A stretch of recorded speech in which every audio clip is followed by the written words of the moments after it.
Modern day के challenges में से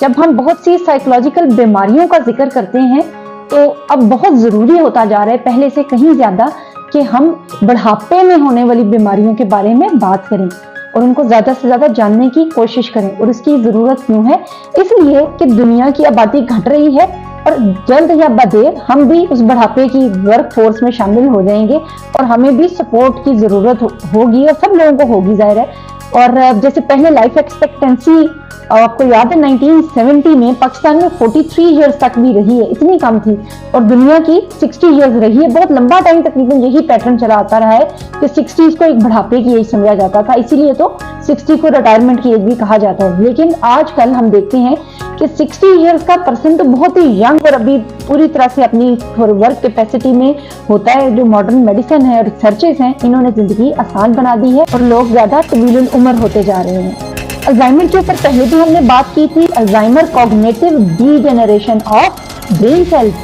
कॉग्निटिव डीजेनरेशन मुश्किल लफ्ज लग रहा है, हम बगैर किसी साइंटिफिक पेशेंस हैं उनको इस्तेमाल में लाए बगैर थोड़ा सा समझने की कोशिश करते हैं कि दिमाग को एक तरह की दीमक लगना शुरू हो जाती है और cells one by one decay होना शुरू हो जाते हैं, जिसमें कुछ सिम्टम्स हैं जो नजर आना शुरू होते हैं। अच्छा, इसकी जो रीजन है, काजेस है, इसके ऊपर दुनिया में जो बड़ी रिसर्चेस हो रही हैं उसमें से अल्जाइमर के ऊपर भी रिसर्चेस हो रही हैं। और प्रोटीन्स हैं, दो तरह की प्रोटीन ज्यादा डिटेक्ट हुई हैं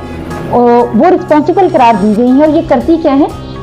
ब्रेन में कोई प्रोटीन्स होती हैं जो कि एक तरह से उलझा देती हैं, जो न्यूरॉन्स हैं ना, उनके कनेक्शंस हैं जो आपस में बड़ी अच्छी तरह वाजे हैं, एस्टेब्लिश्ड हैं, उनको उलझा देती हैं। ये ऐसी है कि सम टाइम हम ये चार्जर की तारे हैं ना, इनको हम एक जगह रखते हैं, दो चार्जर मसला हम इकट्ठे रखते हैं तो वो उलझ जाती है और हम उनको डाल के सीधा करते हैं। नॉर्मली अल्लाह ताला की तरफ से हमारे ब्रेन में ये सारे कनेक्शंस वेल एस्टेब्लिश्ड होते हैं, लेकिन सम टाइम ये होता है इस बीमारी की कंडीशन में कि इनको एक तरह प्लेग लग जाता है, जिसको हम कहेंगे ना, एक चीज को फुफुंडी लग जाती है, तो ये डिके होना शुरू हो जाते हैं और टेंगल होना शुरू हो जाते हैं। तो दरअसल रिसर्चर्स या वो दवाइयों के ऊपर जो काम हो रहा है वो इन प्रोटीन की स्टेबिलिटी के ऊपर हो रहा है कि ये स्टेबलाइज रहें और ये ब्रेन के ऊपर प्लेग लगने से इसको रोके रखें। तो रिसर्च जो मैं अभी आपको बताने लगी हूँ ये बड़ी इंपॉर्टेंट है इस पॉइंट ऑफ व्यू से, क्योंकि ये अगर हम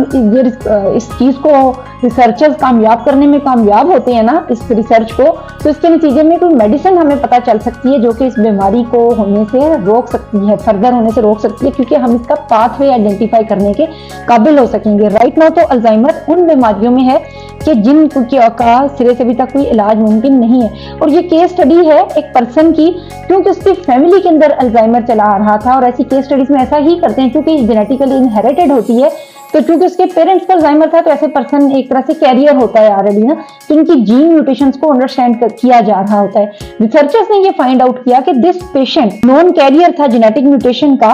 और वो ऐसे लोगों में था कि जिनमें अर्ली जेनेटिक म्यूटेशन होती है, प्री साइंस ऑफ डिमेंशिया, यानी वो डिमेंशिया जो 40 साल की एज पे शुरू होता है। 35 से 40 साल की एज पे आप loss of memory, cognitive function impairment, नामों का भूल जाना, ये सारी चीजें जो अल्जाइमर या डिमेंशिया से रिलेटेड है वो शुरू हो जाती हैं और ये डिटेक्ट की जा सकती हैं। ये कंडीशन तो अनफॉर्चुनेटली बहुत अच्छी नहीं होती और ऐसे लोगों का सर्वाइवल रेट 60 होता है, यानी 60 साल की एज तक पहुंचते पहुंचते ये लोग इस बीमारी इनको खा जाती है, इनको डिके कर देती है। लेकिन ये जो पर्सन था ये उससे ज्यादा अरसा जिंदा रहा, यहाँ तक कि ये इसकी जो डेथ थी वो 73 इयर्स पे हुई और स्टिल अल्जाइमर रिलेटेड कंडीशन की वजह से नहीं हुई ना, दूसरे नॉर्मल कंडीशन से हुई। तो अब डॉक्टर्स ने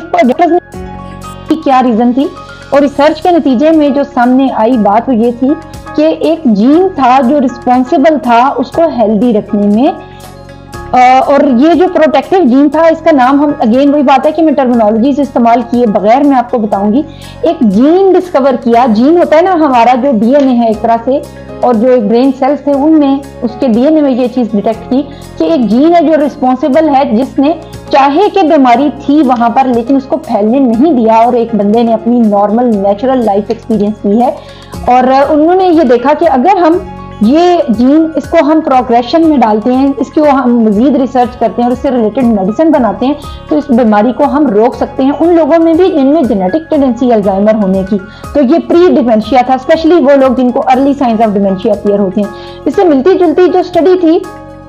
वो एक लेडी के ऊपर 1919 में कंडक्ट की गई, और एक और जीन था जो कि रिस्पॉन्सिबल नजर आया था, जिसके ऊपर काफी रिसर्च हो चुकी हुई है। और ये एक नया जीन था जिसको डिस्कवर किया गया